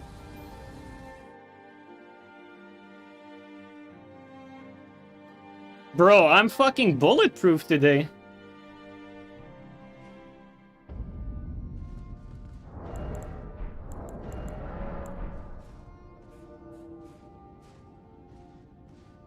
That was the host or teammate? I don't know which three of them did it. I have no idea. It looked like the host though. Looked like the host, but I could be wrong. Was the host, you think? Yeah, I think you're right. I mean, it looked like the host.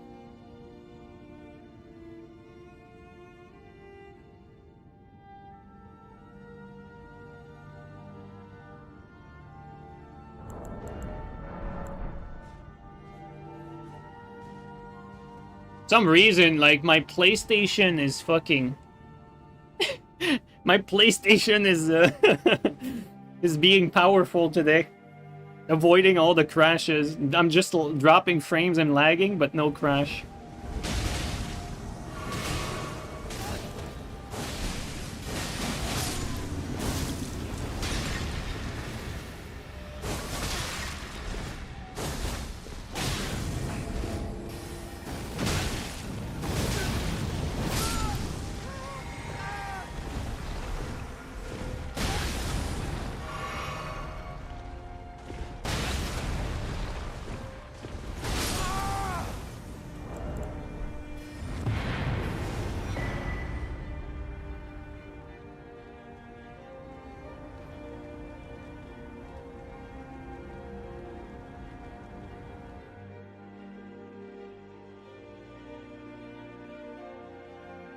Does Elden Ring have long invasions? I remember in Dark Souls 3, you used to sometimes you used to have like 1 hour invasions. Well, recently we had like a 2 hour and a half invasion, but that's very uncharacteristic of the invasions I get in this game. And the only reason why it lasted that long was because the people we were fighting were keeping alive a noob in the world on purpose as my teammate, and so it was like this fake 2v2 of some sort, and then the game basically devolved into like us outplaying them. They kept my teammate alive, but they would get like Estus from killing mobs like every time we would outplay them, and so like we basically killed their entire like Estus flask supply like probably about 4 times in that 4 hour and that 2 hour and a half.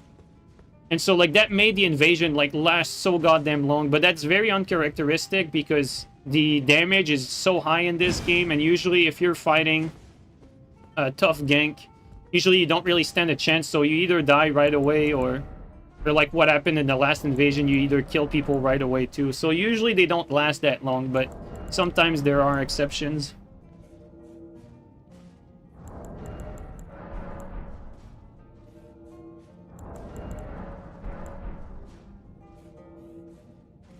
And YouTube comments thought it was toxic to say he was a noob. Bro, Chirico, the YouTube crowd, man, that comments, it's insane. Like, you know, they'll go out of their way to comment that it's toxic to call this guy a noob, when right in front of them, you have like 2 people that are griefing and doing that shit on purpose. And like, they don't even talk about it. You know why? It's because they have like a preconceived bias, so basically, anything that I do is going to be perceived as bad very easily. And so it won't really matter what I do or how I act. They'll always find something. That's the thing. It's just sad, but it is the reality.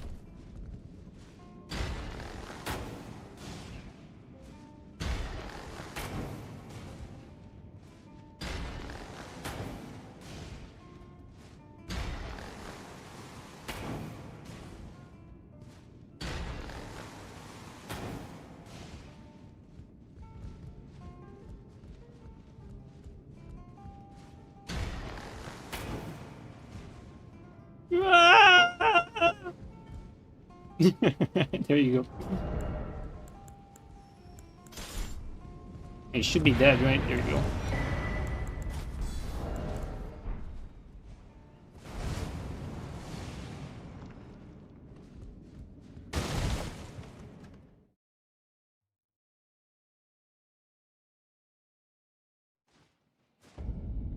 I think they simply didn't understand what was happening.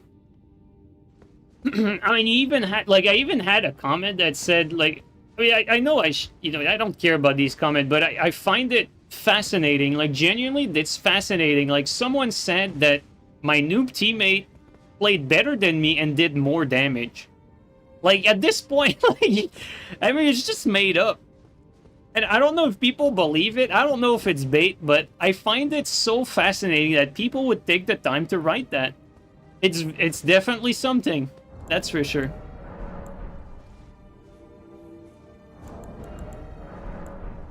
Maybe the reality is that I'm too naive. Like, I'm not the type of person who will go like out of their way to do that. Like, I'm not gonna go onto like someone's channel and like be there like all the time to like point out everything that I don't like about it. I find this so weird. It's such a waste of time. Like, oh man. Like, usually if I don't like something, I'll just abstain from commenting. But I mean, shit. Hey, the algorithm favors that anyway, so to me, if it sparks discussion, that's good for me. But at the same time, like sometimes you either facepalm, you roll your eyes, or you're like, dude, what are these people doing? Yeah, hate watchers. Yeah, that's basically what it is. Like, they watch you, but they want you to fail. And they're gonna try to find everything they don't like. It's just, it's so weird to me, man. Like, I guess I'm lucky that I don't get it, because if I did, that would probably be sad. Sad for me, I mean.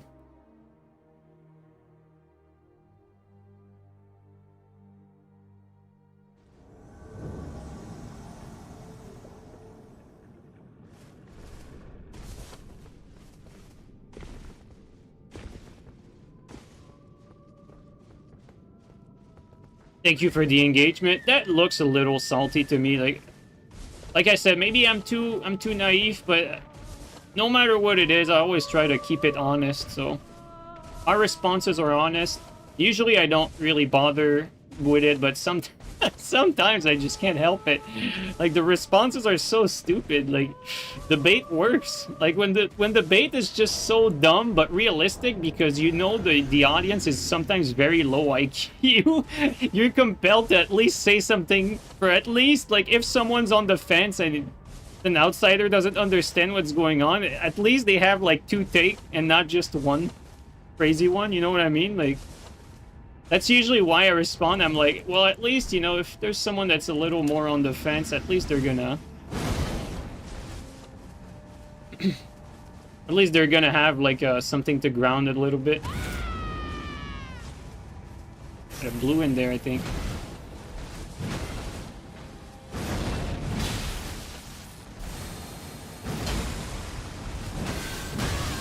That's pretty bad. Whoa. Woo. Bad timing. What was that?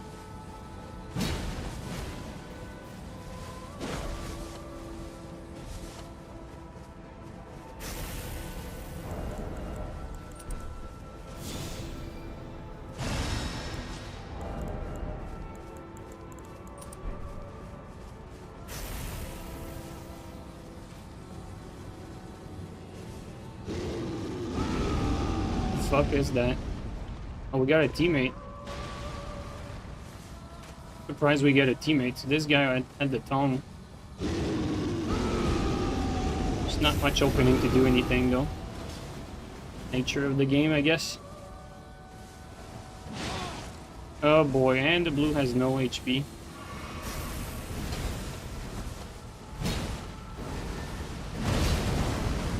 If I went for the punish there, I would have gotten punished myself.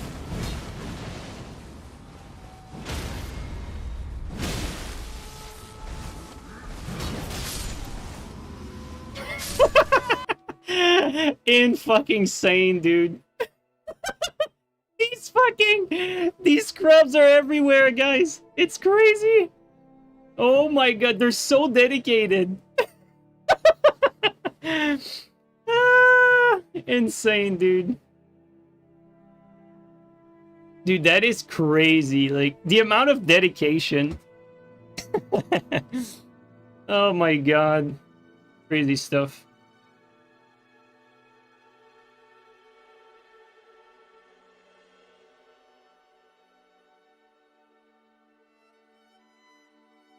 Alright guys, I'm gonna call it here. We're gonna keep it deathless for today.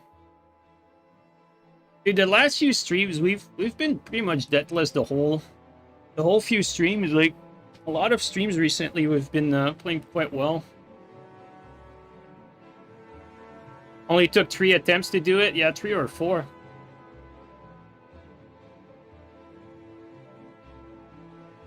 Alright guys, well, thanks everyone for coming by. Really appreciate it.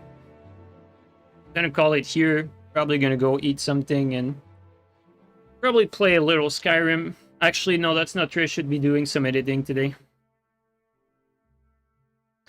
Alright guys, take it easy everyone, and have a good one. See who's on right now. Okay, we got monkey aim. Trade that.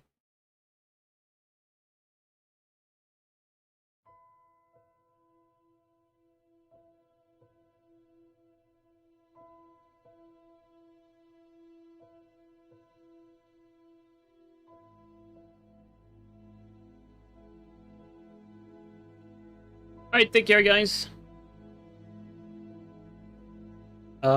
Actually,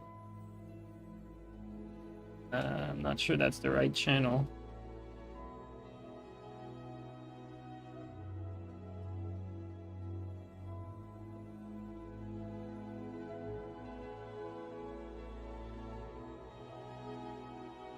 Yeah, I got the name wrong. It's Monkey.